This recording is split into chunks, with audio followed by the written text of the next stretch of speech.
Here in this DeBacco University video, I'm going to go over how you would go about preparing for the arrival of cannabis clones. While this image shows an outdoor application, this can also apply to indoor grows as well. All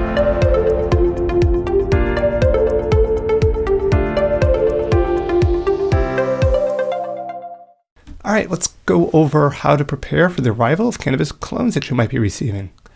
So first off, you want to prepare for the arrival of the clones. Well, how do you go about doing this?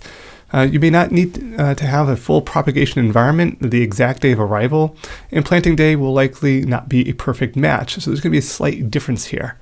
As a result, growers need to have an area to be ready to receive the clones that is supportive for their growth and at least kind of easing that transition process. Again, while we're seeing some outdoor preparations here, this also applies to someone who might be using clones for an indoor operation. Because the clones often arrived stressed, so this is an important factor to keep in mind.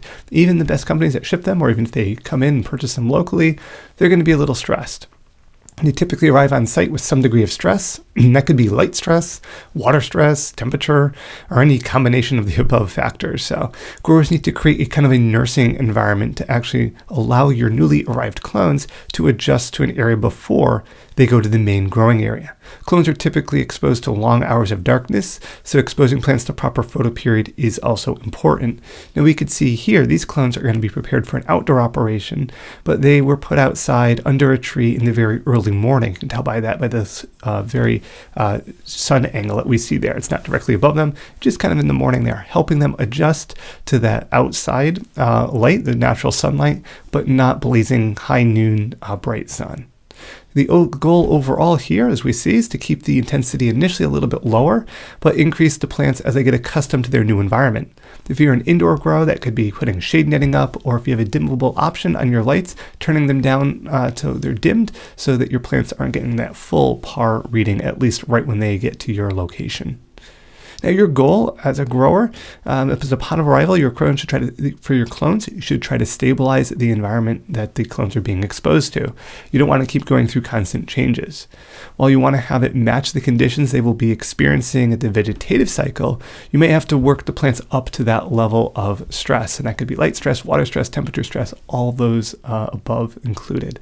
So you want to slowly get them to that area that they're going to be spending their vegetative propagation portion of their life cycle. Now, depending on the duration, depending on how long you need to stage or hold your clones before they reach their final planting site, will impact the care and attention that they will need. The longer the duration, the more careful care and attention needs to be given. But keep in mind, while you're giving that care and that attention, while you're holding them, keep in mind you want to make sure that you're having that environment represent where they're going to go to next. You don't want to have them go through a massive change. You want to try to replicate that environment as best that you can. Now, when you're holding clones, the goal is to keep them alive and healthy, but not really make them grow all that much, particularly if they're going outdoors and you have to hold them indoors for a period of time. You just want to keep them alive. You don't want to grow crazy or stretch or cause any sorts of other issues. A lot of growers get their clones in, they're excited, they have their plants. You don't really want to push a lot of growth because that can cause stress to the plants. Often they'll have a limited rooting system and they're going to be transplanted, so they're going to get disturbed again. So you just kind of want to hold them in that nice, healthy state before they get to their final environment. Don't try to push a bunch of growth and think you're going to get a big head start before they transition to the last spot.